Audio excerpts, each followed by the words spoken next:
Hello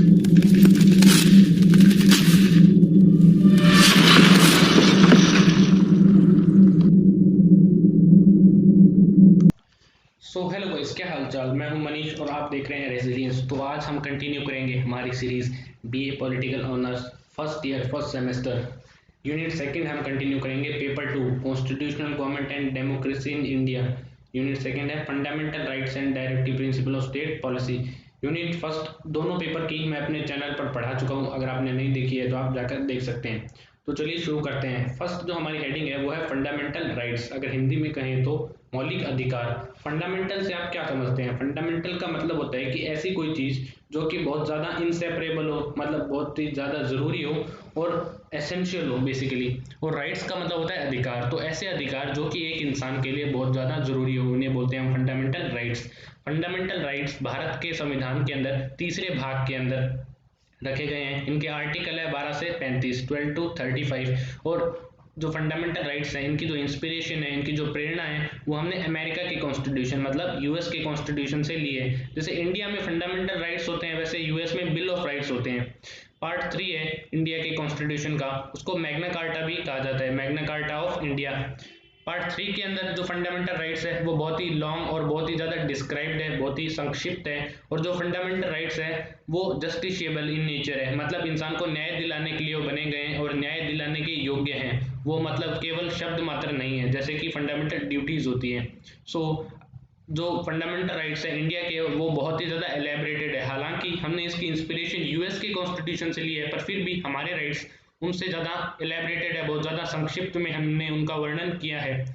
अब जो fundamental rights है वो हर एक इंसान को मिलते हैं, भारत के हर एक नागरिक को, और फॉरेनर्स को भी कुछ राइट्स ऐसे होते हैं। और वो फंडामेंटल राइट्स अगर आप किसी को, स्टेट है किसी सिटीजन को अगर वो प्रोवाइड कर रही है तो किसी भी तरीके का डिस्क्रिमिनेशन या भेदभाव वो नहीं करेगी। फंडामेंटल राइट की जो फिलोसॉफी है, जो उसका मेन एम है, वो कंट्री के अंदर इक्वलिटी, देश के अंदर समानता लाना है, ताकि सभी जो इंसान है वो समान रूप से अपना डेवलपमेंट वो कर सके। हर एक इंसान की जो डिग्निटी है, उसका जो आत्मसम्मान है, उसको कोई किसी तरीके का नुकसान ना पहुंचाए। इसका बेसिक एम होता है लार्जर पब्लिक इंटरेस्ट को सिक्योर करना, मतलब ज़्यादा से ज़्यादा लोगों का फायदा, उनका सबसे ज़्यादा मतलब फायदा हो सके। एक नैरो इंटरेस्ट पर काम नहीं करते हैं, ओवरऑल पूरे कंट्री के लिए वो काम करते हैं। और देश की जो यूनिटी है, जो एकता है, उसको बनाए रखने का कार्य भी इन्हीं के कंधों पर है। ठीक है, समझ आ रहा होगा। सो फंडामेंटल राइट्स, इनका जो मेन एम है, इनका उद्देश्य ये है कि वो एक पॉलिटिकल डेमोक्रेसी एस्टेब्लिश करें, मतलब जो राजनीतिक लोकतंत्र होता है, मतलब गवर्नमेंट के अंदर जितने भी पॉलिटिकल इंस्टीट्यूशन है, अथॉरिटीज है, उन सबके अंदर एज अ डेमोक्रेटिक वे से वो काम करें। फंडामेंटल राइट्स का बेसिक एम ये भी होता है कि वो प्रिवेंट करे कि जो गवर्नमेंट है वो अथॉरिटेरियन ना बन जाए। ठीक है, मतलब गवर्नमेंट जो है इंडिविजुअल की लिबर्टी को वो कम करने की कोशिश ना करे, ऐसी गवर्नमेंट ना बन जाए जो कि सिर्फ अपने फायदे के लिए रूल्स बनाए और जिन्हें लोगों के फायदे से कोई मतलब ही नहीं है, या फिर वो अनरिस्पॉन्सिबल बन जाए। आज के टाइम पे अगर हम देखें तो हमारी जो गवर्नमेंट है वो एग्जीक्यूटिव, लेजिस्लेचर और जुडिशरी तीनों ऑर्गन्स एक दूसरे को रेस्पॉन्सिबल है और सिटीजन ऑफ इंडिया को भी रिस्पॉन्सिबल है। सो फंडामेंटल राइट्स क्या करता है? इंसान की लिबर्टी को, उसकी आज़ादी को, उसकी फ्रीडम को प्रोटेक्ट करता है, सुरक्षा देता है उसको। और फंडामेंटल राइट्स जो स्टेट है, अगर वो किसी भी तरीके की हानि पहुंचा रहे हैं इंडिविजुअल की फ्रीडम को, लिबर्टी को, तो फंडामेंटल राइट्स बीच में आते हैं और उसे स्टॉप करते हैं। सो फंडामेंटल राइट्स दो तरीके से वर्क करते हैं। एक तो वो लिमिटेशंस लगाते हैं, मतलब पाबंदियां लगाते हैं कि जो सरकार है या फिर जो एग्जीक्यूटिव है, मतलब जो दूसरी लॉ इम्प्लीमेंटिंग बॉडीज और जो दूसरी इंस्टीट्यूशंस होती है, वो टायरेनिकल ना बन जाए, वो तानाशाह ना बन जाए। और लेजिस्लेचर है वो कोई ऐसे कानून ना बना दे जो कि मतलब जनता के भले के लिए ना हो, बेसिकली वो सिर्फ अपने फायदे के लिए कोई कानून ना ले आए। और जो इसका मेन एम होता है, जो उसका मकसद होता है, वो एक गवर्नमेंट ऑफ लॉज एस्टेब्लिश करना होता है, मतलब ऐसी सरकार जो कि कानून के बेसिस पर चले, ना कि सिर्फ कुछ चंद लोगों की मनमर्जी से। ठीक है, फंडामेंटल राइट्स को हम फंडामेंटल इसलिए कहते हैं क्योंकि वो सबसे ज़्यादा एसेंशियल है एक इंसान के ऑल अराउंड डेवलपमेंट के लिए, ताकि उसका पूरी तरीके से विकास हो सके, उसका मटीरियलिस्टिक डेवलपमेंट भी हो सके, उसका इंटेलेक्चुअल मतलब उसका दिमाग भी विकसित हो सके। जैसे राइट टू इक्वलिटी भी इंसान को दिया जाता है, मटीरियलिस्टिक डेवलपमेंट के लिए राइट टू इक्वल अपॉर्चुनिटी दिया जाता है, मोरल डेवलपमेंट के लिए abolition of untouchability fundamental right भी है, स्पिरिचुअल उसके डेवलपमेंट के लिए right to freedom of religion भी दिया गया है। और ये सभी राइट्स इंडिविजुअल्स को मिलते हैं। ओरिजिनल जब कॉन्स्टिट्यूशन बना था उस टाइम पे 7 फंडामेंटल राइट्स थे, ठीक है। सबसे पहला था राइट टू इक्वलिटी, मतलब समानता का अधिकार, ये आर्टिकल 14 से 18 इसका आर्टिकल अनुच्छेद इसके हैं। दूसरा था राइट टू फ्रीडम, मतलब हर एक इंसान को आज़ादी रहेगी कुछ सर्टेन लिमिटेशंस के अंदर, आर्टिकल 19 से 22। राइट अगेंस्ट एक्सप्लॉयटेशन, किसी भी तरीके का शोषण नहीं होगा किसी भी नागरिक के खिलाफ। इनको हम आगे थोड़ा और ज़्यादा डिटेल में डिस्कस करेंगे। इसके अनुच्छेद हैं आर्टिकल है 23 और 24। Right to freedom of religion, कि आपको किसी भी धर्म को मानने की या ना मानने की या उसको बढ़ावा देने की और उसके जितने भी रिचुअल्स है वो आपको परफॉर्म करने की आज़ादी होगी, आर्टिकल 25 और 28, 25 से 28 ये कहते हैं। सो कल्चरल एंड एजुकेशनल राइट, आप अपने कल्चर को, आप अपना जो भी आपकी संस्कृति है आप उसको संभाल कर रख सकते हो। आपके पास एजुकेशनल भी राइट्स हैं कि मतलब आप जो माइनॉरिटीज़ भी है वो भी अपनी जो शैक्षणिक पद्धति है उसको भी आगे कंटिन्यू कर सकते हैं। आप अपनी एजुकेशन इंस्टीट्यूशंस भी बना सकते हो, उन्हें चला सकते हो, आर्टिकल 29 और 30 ये कहते हैं। राइट टू प्रॉपर्टी ये कहता है आर्टिकल 31 के अंदर, जो कि अभी हट चुका है, वो ये कहता था कि हर एक इंसान के पास अपनी प्रॉपर्टी, जमीन जायदाद, उसके ऊपर उसका खुद का फंडामेंटल अधिकार है, उससे स्टेट नहीं छीन सकता। बाद में इसको हटा दिया गया था, वो हम अभी देखेंगे। लास्ट जो फंडामेंटल राइट है वो है right to constitutional remedies. Remedy का मतलब होता है कि उपचार करना। तो अगर ऊपर के ये 6, प्रेजेंटली 5 अगर आर्टिकल किसी भी तरीके से वायलेट होते हैं तो आर्टिकल 32 के तहत हम सुप्रीम कोर्ट या फिर हाई कोर्ट डायरेक्टली अप्रोच कर पहुंचकर हम इन्हें रिस्टोर कर सकते हैं, ठीक है। जो राइट टू प्रॉपर्टी है वो उसको डिलीट कर दिया गया, हटा दिया गया है 44th कॉन्स्टिट्यूशनल अमेंडमेंट के तहत, जो कि 1978 के अंदर हुआ था। एट प्रेजेंटली इसको फंडामेंटल राइट की लिस्ट से हटाकर इसको एक लीगल राइट बना दिया गया है, जो कि आर्टिकल 300A के अंदर अभी आता है और अभी पार्ट 12 के अंदर आता है। सो एट प्रेजेंट अगर हम देखें तो हमारे पास 6 फंडामेंटल राइट्स हैं। मैं आशा करता हूँ मैं अपनी बात सही से अब तक कह पाया हूँ। तो चलिए अब हम देखेंगे features of the fundamental rights, मतलब जो मौलिक अधिकार हैं उनकी क्या क्या विशेषताएं हैं भारत के मौलिक अधिकारों की। ये फीचर्स निम्नलिखित है एज फॉलोइंग्स है। सम ऑफ द कुछ ऐसे भी फंडामेंटल राइट्स हैं, मतलब कुछ ऐसे मौलिक अधिकार हैं जो कि सिर्फ भारत के नागरिकों को ही मिलते हैं, और कुछ ऐसे भी मौलिक अधिकार हैं जो कि सभी व्यक्तियों को मिलते हैं, चाहे वो नागरिक हो, चाहे वो मतलब फिरंगी हो, चाहे वो किसी दूसरे देश से आए हो, या फिर वो किसी भी लीगल पर्सन हो, या फिर वो किसी मतलब कॉरपोरेशन से या किसी कंपनी से वो बिलोंग करते हो, उससे वो नाता रखते हो। फंडामेंटल राइट्स दो टाइप के हो गए, एक तो हो गया सिटीजन्स के लिए और एक हो गया फॉरेनर्स के लिए और दूसरे लीगल पर्सन्स के लिए। जो फंडामेंटल राइट्स हैं वो एब्सोल्यूट नहीं है बल्कि क्वालिफाइड है। हम एज ए एग्जांपल हम देखते हैं कि अगर राइट टू फ्रीडम है तो आपको फ्रीडम है वो सब कुछ करने की अपने डेवलपमेंट के लिए, पर वो एब्सोल्यूट फ्रीडम नहीं है। आपके ऊपर कोई किसी तरीके का लीगल रेस्ट्रिक्शंस भी होता है, तो आप कोई भी तरीके का इलीगल वर्क आप नहीं कर सकते। स्टेट क्या करता है कि स्टेट रेस्ट्रिक्शंस भी लगा सकता है, मतलब प्रतिबंध भी लगा सकता है फंडामेंटल राइट्स के ऊपर, पर वो प्रतिबंध है वो कानूनी है या फिर नहीं है ये कौन डिसाइड करेगा, ये कोर्ट्स, न्यायपालिका डिसाइड करेगी, निर्णय लेगी। फंडामेंटल राइट्स का काम होता है कि दो चीज़ों के बीच में बैलेंस बनाना। पहला तो ये कि इंसान के जो इंडिविजुअल की जो राइट्स है उसके अधिकार है और जो सोसाइटी है उसके बीच में बैलेंस बनाना।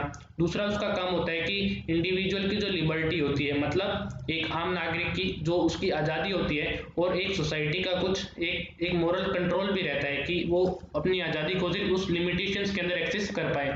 फंडामेंटल राइट क्या करता है, दोनों के बीच में बैलेंस बनाता है। आई होप आपको समझ आया होगा।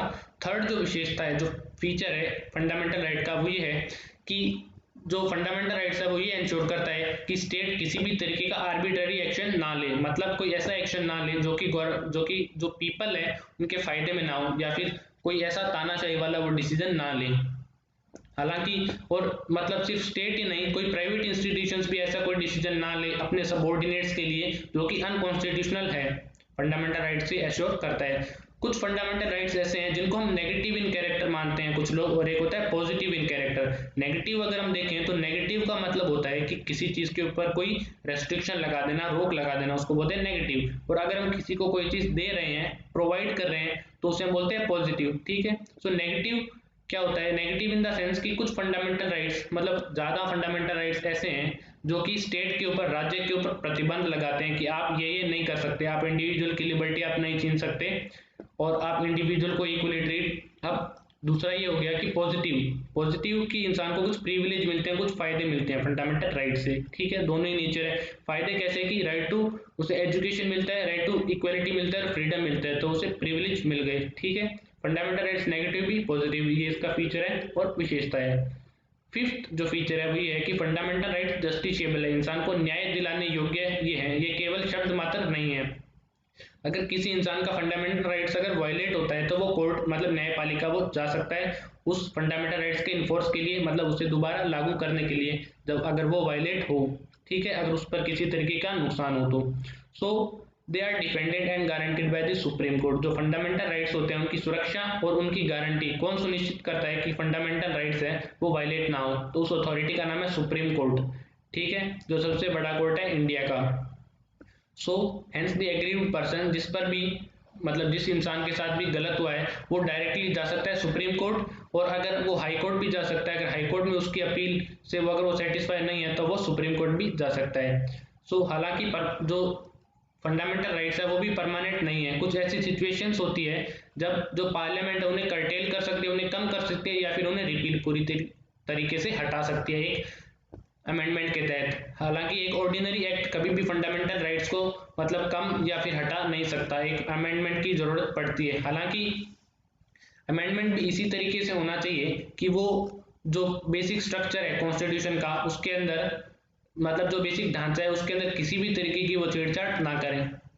हालांकि जो फंडामेंटल राइट्स है एट्थ फीचर ये कहता है कि उन्हें सस्पेंड, उन्हें टेम्परेरी हटा दिया जाता है जब नेशनल इमरजेंसी, पूरे कंट्री के ऊपर इमरजेंसी लगा दी जाती है, आपातकाल जब लगा दिया जाता है। इसके अंदर भी एक एक्सेप्शन है कि आप आर्टिकल जो 20 है और 21 right to life and personal liberty आप नहीं छीन सकते। अगर इमरजेंसी लगा भी दी जाए तो भी आप सरकार के पास किसी नागरिक को उसकी आज़ादी छीनने का और उसे जान से मार देने का अधिकार नहीं मिल जाता है। एट प्रेजेंट जो 6 फंडामेंटल राइट्स है आर्टिकल 19 के अंदर, उन्हें सिर्फ मतलब आर्टिकल 19 के अंदर जो सब कुछ ऐसे फंडामेंटल राइट्स हैं जैसे जैसे हो गया freedom of speech, expression, faith, ऐसे जो 6 फंडामेंटल राइट्स है जो आर्टिकल 19 के अंदर आते हैं, उन्हें जो गवर्नमेंट है वो सिर्फ वॉर या फिर एक्सटर्नल एग्रेशन, अगर किसी तरीके का बाहरी अगर कोई आक्रमण या फिर युद्ध हो तो ही आर्टिकल 19 के अंदर जो सब फंडामेंटल राइट्स हैं गवर्नमेंट उन्हें हटा सकती है। अगर इंटरनल कोई भी रेबेलियन हो या फिर अगर आर्म्ड रेबेलियन भी हो, अगर लोग हथियार भी उठा ले, इंटरनल अगर कोई एग्रेशन हो, तो जो गवर्नमेंट है वो आर्टिकल 19 को नहीं हटा सकती। सो नाइन्थ जो फीचर है वो ये है कि जो फंडामेंटल राइट्स है उनका जो स्कोप है, उनके जो वर्क करने का जो एरिया है वो लिमिट हो चुका है आर्टिकल 31A के तहत और 31B के तहत। 31B कैसे फंडामेंटल राइट्स को लिमिट कर देता है कि अगर लेजिस्लेचर कुछ ऐसे कानून बना देती है, अगर वो उन्हें 9th शेड्यूल के अंदर डाल दे तो फंडामेंटल राइट के अगर वो खिलाफ भी है तो भी जो जुडिशरी है उस पर रिव्यू नहीं कर सकती, उन्हें हटा नहीं सकती, तो ये एक लिमिटेशन हो गया। आर्टिकल 31C भी इसके ऊपर लिमिटेशन लगाता है। अगर लेजिस्लेचर कोई ऐसा कानून बनाए जो कि वो ये कहे कि अगर मैंने ये कानून जो directive principle of state policy है उसको मैंने ज़्यादा इफेक्ट, उसको ज़्यादा मतलब यूज में लाने के लिए मैंने ये लॉ बनाया है आर्टिकल 31C के तहत, तो जो फंडामेंटल राइट्स को अगर वो वायलेट भी कर रहा है तो भी जुडिशरी उसको रिव्यू नहीं कर सकती, तो ये इसके कुछ लिमिटेशंस हो गए। सो अब फंडामेंटल राइट्स है उनकी एक और लिमिटेशन ये है कि जो आर्म्ड फोर्सेज होती है जो देश की रक्षा करने के लिए, जैसे पैरामिलिट्री हो गई और जो पुलिस फोर्सेज होती है या कुछ इंटेलिजेंस एजेंसीज भी, एग्जांपल के तौर पर हम रॉ को ले सकते हैं, इनके जो फंडामेंटल राइट्स है वो पार्लियामेंट रेस्ट्रिक्ट कर सकती है, ठीक है, आर्टिकल 33 के तहत बिना इमरजेंसी भी। So their application can be restricted under the martial law also. Martial law अगर लग जाए तो भी जो फंडामेंटल राइट्स है उनका जो एप्लीकेशन है वो रद्द किया जा सकता है, फंडामेंटल राइट्स छीने जा सकते हैं। मार्शल लॉ से आप क्या समझते हैं, मतलब मिलिट्री रूल। मिलिट्री रूल कब लगता है कि जब कोई एबनॉर्मल मतलब कुछ ऐसी सर्कमस्टांसेस, ऐसी परिस्थितियां बन जाए जो कि आमतौर पर नहीं बनती है, तो देश के अंदर जो ऑर्डर है मतलब जो कानून है उसको दोबारा रिस्टोर करने के लिए आर्टिकल 34 के अंतर्गत मिलिट्री रूल या फिर मार्शल लॉ जब लग जाता है तो फंडामेंटल राइट्स भी अबॉलिश कर दिए जाते हैं, सस्पेंड कर दिए जाते हैं। अब जो मिलिट्री रूल है वो आप नेशनल इमरजेंसी से मतलब कोरिलेट करके मत देखना, ये मिलिट्री रूल और नेशनल इमरजेंसी दोनों अलग अलग चीजें हैं। सो मोस्ट ऑफ दी जो फंडामेंटल राइट्स होते हैं वो सेल्फ एग्जीक्यूटरी होते हैं, मतलब वो फंडामेंटल राइट्स खुद के अंदर ऐसा प्रोविजन होता है कि खुद ही को प्रोटेक्ट करने के लिए वो खुद ही वर्क करते हैं। लेकिन कुछ ऐसे फंडामेंटल राइट्स होते हैं जिनको प्रोटेक्ट करने के लिए अलग से दूसरे लॉज बनाए जाते हैं। और ये जो लॉज है ये सिर्फ पार्लियामेंट बना सकती है, स्टेट लेजिस्लेचर नहीं बना सकती, आर्टिकल 35 ये कहता है। ओके, ये हो गए हमारे फीचर्स, विशेषताएं फंडामेंटल राइट्स की। अगर आपको फिर भी समझ नहीं आए तो आप रिवाइंड करके दोबारा देख सकते हैं। आई होप मैं आपको अच्छे से समझा पाया हूँ। सो अब हम देखेंगे डेफिनेशन ऑफ स्टेट। हमने पॉलिटिकल के अंदर बहुत बार ये वर्ड हमने सुना है स्टेट। आखिर हम स्टेट से क्या समझते हैं? स्टेट्स के जो स्टेट है वर्ड है, ये जो टर्म है, इसके बहुत अलग अलग मीनिंग होते हैं। हालांकि आर्टिकल 12 जो पार्ट 3 है इंडिया की कॉन्स्टिट्यूशन का, उसके अंदर स्टेट के ये फॉलोइंग मतलब ये निम्नलिखित मतलब बताए गए हैं, अर्थ बताए गए हैं। स्टेट के अंदर क्या क्या चीजें इंक्लूड होती है? पहला होता है government and parliament of India, executive legislature organ of the government. सबसे पहले जो गवर्नमेंट होती है, जो देश की जो सरकार होती है, और जो पार्लियामेंट होती है, जो संसद भवन होता है, जो संसद होती है, और जो एग्जीक्यूटिव जो होती है और लेजिस्लेचर, ये ऑर्गन्स और गवर्नमेंट ये सभी स्टेट का पार्ट आते हैं। सेकंड पॉइंट ये बोलता है कि जो स्टेट लेजिस्लेचर भी होती है, जो स्टेट जो गवर्नमेंट होती है, और स्टेट एग्जीक्यूटिव, स्टेट लेवल पे जो एग्जीक्यूटिव जो वर्क करती है जैसे आरएस हो गए, वो भी स्टेट का, ये जो टर्म स्टेट है इसका पार्ट वो होती है। थर्ड जो पॉइंट है वो ये बोल रहा है कि जितनी भी जो लोकल अथॉरिटीज भी होती है, जैसे कि म्यूनसिपैलिटीज हो गई, जो पंचायत हो गई, म्यूनसिपैलिटी मतलब अर्बन लोकल गवर्नमेंट हो गई, और पंचायत मतलब रूरल लोकल गवर्नमेंट, और जो दूसरी कुछ डिस्ट्रिक्ट बोर्ड्स भी होती है, या फिर जो ट्रस्ट जो वर्क कर रहे हैं लोगों के इंप्रूवमेंट के लिए, मतलब सोसाइटी को बेहतर बनाने के लिए, ये और ये तीनों आते हैं टर्म स्टेट के अंदर, यही आते हैं। इनके बारे में अगर कोई भी बात कही जाएगी तो वो स्टेट, उन्हें स्टेट कहा जाएगा। फोर्थ जो पॉइंट है वो ये बोल रहा है कि जो भी ऑल जो दूसरी जो अदर अथॉरिटीज होती है, जैसे स्टैच्यूरी या फिर नॉन स्टैच्यूरी, जो कुछ टाइम के लिए परमानेंट होती है, जो नहीं होती है। एग्जाम्पल के तौर पे जो LIC, ONGC और सेल, ये जो कमिटी जो अथॉरिटीज हो गई, ये भी स्टेट का पार्ट होती है। अगर हम वाइडर सेंस में देखें तो स्टेट का मतलब ये सारी एजेंसीज आती हैं, और ये जितनी भी एजेंसीज है ये स्टेट के अंडर आती है, मतलब स्टेट ही कहा जाता है इन सभी एजेंसीज को। और ये एजेंसीज जो भी एक्शन करे वो एक्शन हम चैलेंज कर सकते हैं कोर्ट के अंदर। अगर इनका कोई भी एक्शन, इन एजेंसीज का कोई भी एक्शन अगर फंडामेंटल राइट्स को वायलेट कर रहा है, मतलब उन्हें नुकसान पहुंचा रहा है हमारे मौलिक अधिकारों को, तो हम कोर्ट के अंदर उनका जो वर्क है, हम उनका जो एक्शन है उसको हम चैलेंज कर सकते हैं। हालांकि जो सुप्रीम कोर्ट है वो एक प्राइवेट, जो सुप्रीम कोर्ट के हिसाब से जो प्राइवेट बॉडीज भी होती है, जो कि as a instrument of state, मतलब जो स्टेट का इंस्ट्रूमेंट बनकर स्टेट के लिए जो काम करती है, वो भी स्टेट ही कहलाती है। ठीक है, आर्टिकल 12 के अंतर्गत। ओके, मैं ये आशा करता हूँ कि आपको मैं स्टेट की जो डेफिनेशन है वो अच्छे से समझा पाया हूँ। नेक्स्ट हम देखेंगे laws inconsistent with the fundamental rights. कुछ ऐसे कानून भी है जो कि जो फंडामेंटल राइट्स है, जो मौलिक अधिकार है, उनके खिलाफ भी जाते हैं। आर्टिकल 13 ये डिक्लेयर करता है, मतलब ये डिक्लेयर करता है कि जो जो जितने भी लॉज है आर्टिकल 13 के तहत, जितने भी जो लॉज हैं जो कि फंडामेंटल राइट्स के खिलाफ है, उनके जो खिलाफ जा रहे हैं, उनको हम अवॉइड करेंगे, उन्हें मतलब अनकॉन्स्टिट्यूशनल कह दिया जाएगा। तो इसके अंदर एक प्रोविजन आता है जुडिशियल रिव्यूज। आर्टिकल 13 के तहत जितने भी लॉज है अगर लेजिस्लेचर बनाती है जो कि फंडामेंटल राइट्स के कहीं ना कहीं विरुद्ध जाते हैं, तो उनको हम हटा दिए जाएंगे जुडिशियल रिव्यू के प्रोविजन के तहत। अब ये जो पावर है ये सिर्फ सुप्रीम कोर्ट के पास है आर्टिकल 32 के तहत, और सिर्फ हाई कोर्ट्स के पास है आर्टिकल 226 के तहत जुडिशियल रिव्यू की पावर।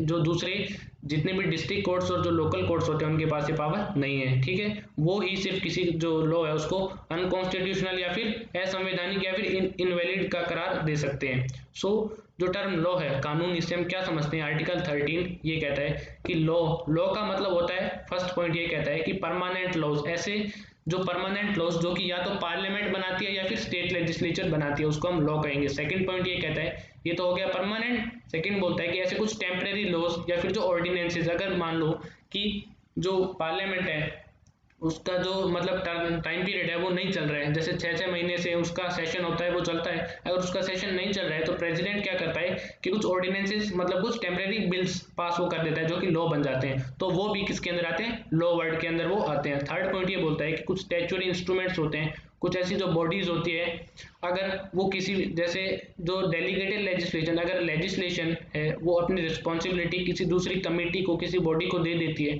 अगर वो कोई डिसीजन लेती है बाय द लॉ, कानून की तरफ से, तो वह भी लॉ कानून कहलाया जाता है। नेक्स्ट पॉइंट ये बोलता है कि जो non legislative sources of law भी होते हैं, कुछ ऐसे जो कि मतलब कुछ ऐसी एजेंसी जो कि जो कानून होता है उसको एनफोर्स करने का, उसको लागू करने का काम करती है, वो भी लॉ के अंदर आती है। ओके, आर्टिकल 13 ये डिक्लेयर करता है कि जो कॉन्स्टिट्यूशनल अमेंडमेंट है आर्टिकल 13 के तहत वो चैलेंज नहीं किए जा सकते।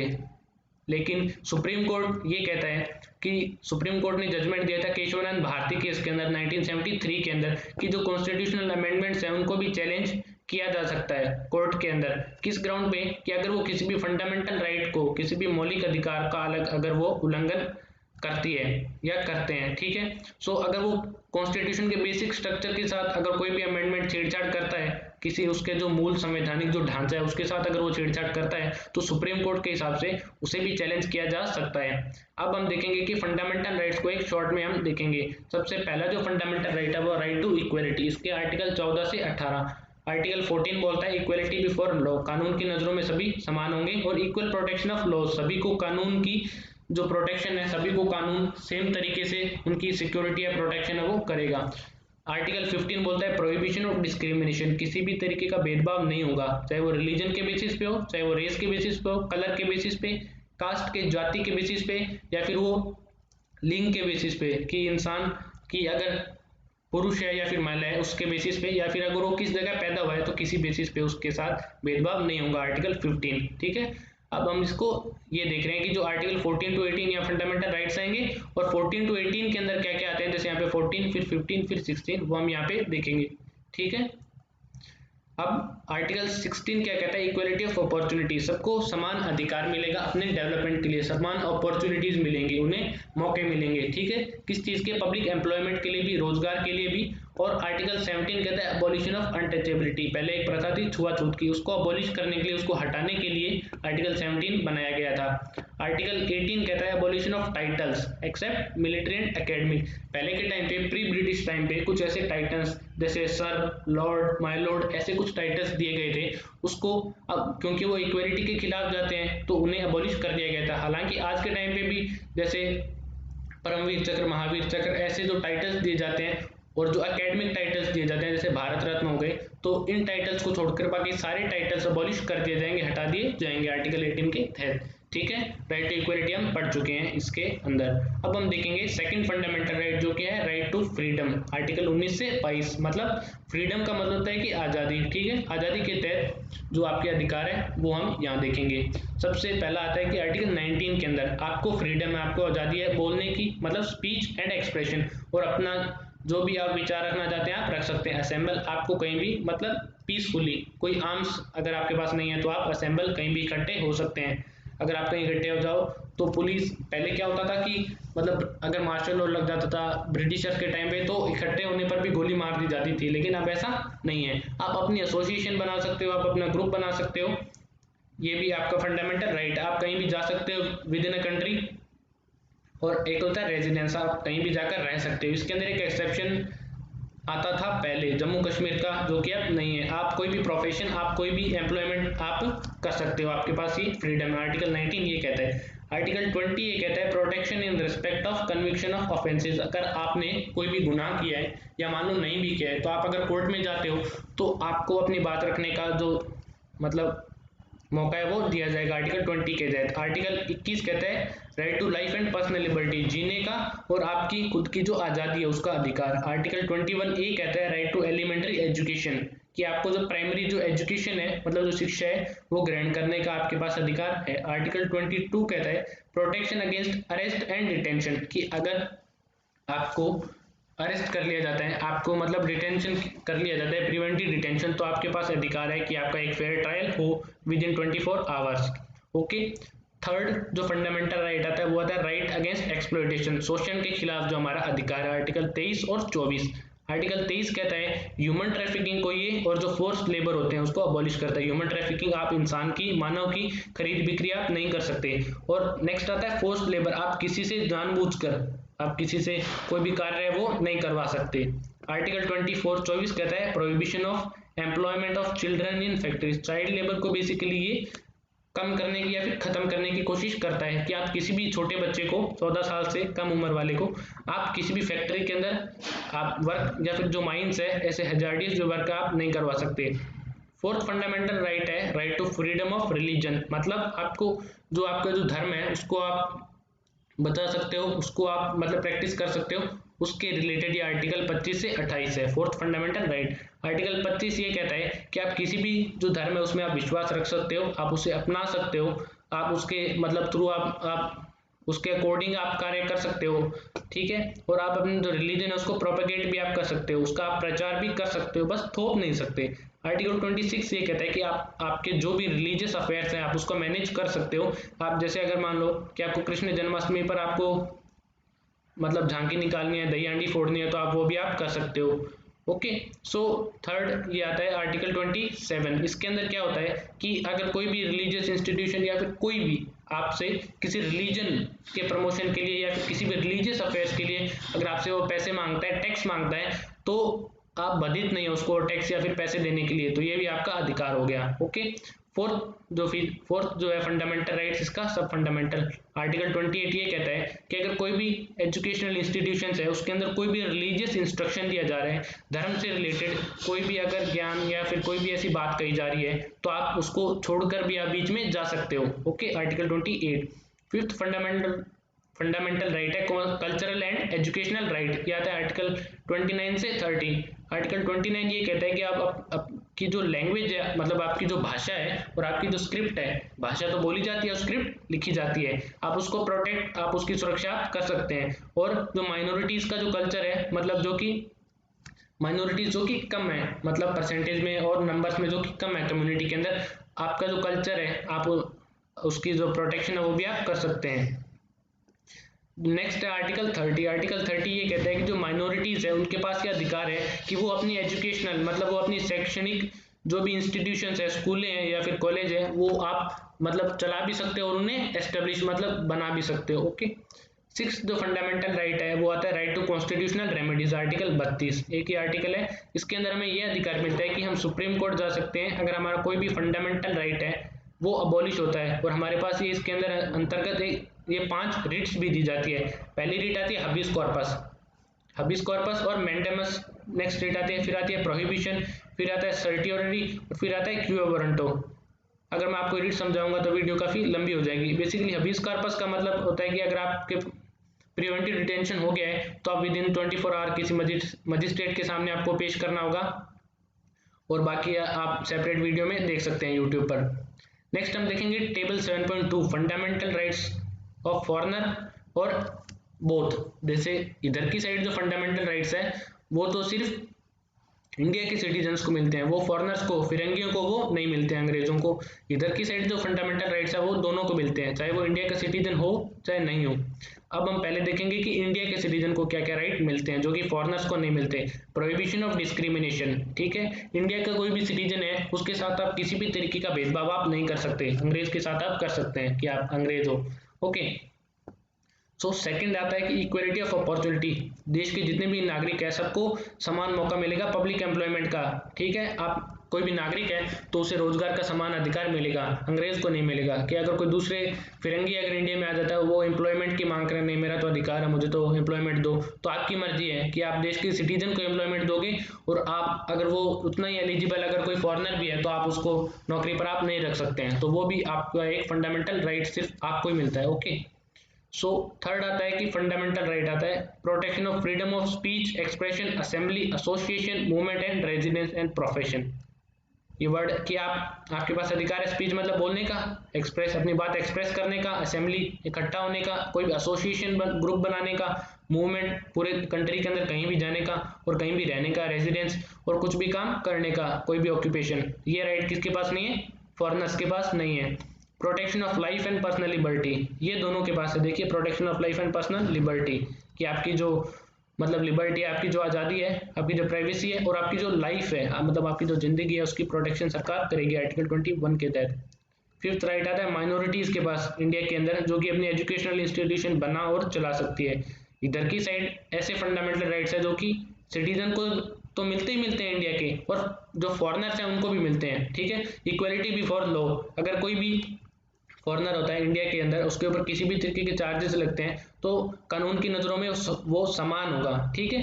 अगर कि मान लो कि अगर आप अंग्रेज हो तो आपके किसी भी तरीके से डिस्क्रिमिनेशन भेदभाव आपके साथ नहीं होगा। ठीक है, नेक्स्ट फंडामेंटल राइट आता है कि protection in respect of conviction of offences, कि अगर किसी भी अंग्रेज ने भारत में आकर कोई क्राइम किया है और अगर उसके ऊपर कोई कार्रवाई चल रही है तो वो अपनी बात सामने रख सकता है, वो उसके पास राइट है।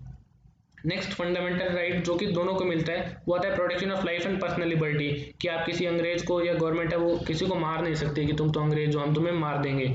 ठीक है, फोर्थ आता है fundamental right of elementary education, कि कोई अंग्रेज भी है, कोई फिरंगी भी है, फॉरेनर भी है, वो इंडिया में आकर वो पढ़ सकता है, एलिमेंट्री एजुकेशन के वो हकदार है। फिफ्थ फंडामेंटल राइट आता है protection against arrest and detention in certain cases, अगर उसके ऊपर प्रिवेंटिव डिटेंशन के चार्जेस लग जाते हैं। प्रिवेंटिव डिटेंशन मतलब कि किसी चीज को रोकने के लिए, प्रिवेंट करने के लिए, डिटेंशन मतलब अरेस्ट, अगर उसे कर लिया जाता है तो उसके पास भी अधिकार है कि वो हबीस कार्पस जो रिट है उसका वो इस्तेमाल कर सके। सिक्स्थ फंडामेंटल राइट जो कि फॉरेनर्स को भी मिलता है वो आता है prohibition of traffic in human beings, ऐसा नहीं है कि कोई फॉरेनर आ जाए तो आप उसे इंडिया में लाकर उसे उठाकर बेच सकते हैं किसी को, तो ह्यूमन ट्रैफिकिंग आप किसी फॉरेनर से भी नहीं करा सकते। और नेक्स्ट आता है फोर्स लेबर, कि अगर कोई अंग्रेज या कोई फिरंगी है तो आप उससे जानबूझकर लेबर नहीं करा सकते, उससे मजदूरी आप नहीं करा सकते। सेवंथ आता है prohibition of employment of children in factories, की किसी फॉरेनर के बच्चे को आप फैक्ट्रीज के अंदर भी आप काम नहीं करवा सकते। नेक्स्ट जो फंडामेंटल राइट है जो कि फॉरेनर्स को भी अवेलेबल है और सिटीजन्स को भी है वो है freedom of conscience, practice, profession and propagation of religion, कि वो भी इंडिया में अगर वो आते हैं तो अपने जो उनका जो रिलीजन है उसको वो प्रैक्टिस कर सकते हैं, कि इंडिया के अंदर अगर वो आ गए हैं तो उनके ऊपर मतलब ये रेस्ट्रिक्शंस नहीं लग जाता है कि आप इंडिया में आ गए हो तो आप अपना जो रिलीजन है वो आप यहाँ पर मतलब जो प्रैक्टिस है वो नहीं कर सकते। नेक्स्ट है freedom to manage religious affairs, ये भी फॉरेनर्स को भी राइट अवेलेबल है कि इंडिया में अगर वो है वो रह रहे हैं तो वो अपना जो रिलीजियस जो भी अफेयर्स है उनका, जो अगर वो नहीं क्रिसमस मनाना है तो अगर वो भी वो मना सकते हैं आर्टिकल 26 के तहत। नेक्स्ट आता है freedom from payment of taxes for promotion of any religion, कि अगर किसी भी धर्म है उसके प्रमोशन के लिए, उसके प्रचार के लिए किसी भी तरीके का टैक्स लिया जा रहा है, कर लिया जा रहा है, पैसा लिया जा रहा है, तो उनके पास राइट है कि वो नहीं दे सकते, मतलब अगर वो चाहे तो वो मना भी कर सकते हैं। फॉरेनर्स को भी राइट है कि उनके ऊपर किसी तरीके का फोर्स नहीं है कि वो फॉरेनर है इंडिया में आ गए तो उन्हें मतलब पैसा देना ही होगा। ओके, नेक्स्ट आता है freedom from attending religious instruction और worship in certain educational institutions, article 28, अगर कोई फॉरेनर है इंडिया की कोई एजुकेशनल इंस्टीट्यूशन के अंदर वो पढ़ रहा है तो उससे ये भी फ्रीडम है कि अगर उसे कोई भी रिलीजियस इंस्ट्रक्शन मिल रही है, धर्म से रिलेटेड कोई भी उसे बात कही जा रही है, तो उसके पास राइट है कि वो वहां से जा भी सकता है। ठीक है, वो मना भी कर सकता है उस बात को सुनने से। ओके, यहाँ तक हमने देख लिया, आधे घंटे की वीडियो बन चुकी है। आई होप मैं आपको अच्छे से समझा पाया हूँ। इस जो चैप्टर है अगर आपने अच्छा रिस्पांस दिया तो इसका नेक्स्ट पार्ट में जल्दी लाऊंगा, उसके अंदर हम देखेंगे सारे राइट्स को धीरे धीरे। सो नेक्स्ट वीडियो में हम कवर करेंगे right to equality. I hope आपको वीडियो अच्छी लगी होगी, इसे लाइक करना मत भूलिएगा और चैनल को सब्सक्राइब कीजिए अगर आपने अब तक नहीं किया है तो फॉर श्योर। और मैं आपसे मिलूंगा नेक्स्ट वीडियो में, तब तक के लिए goodbye, have a nice day.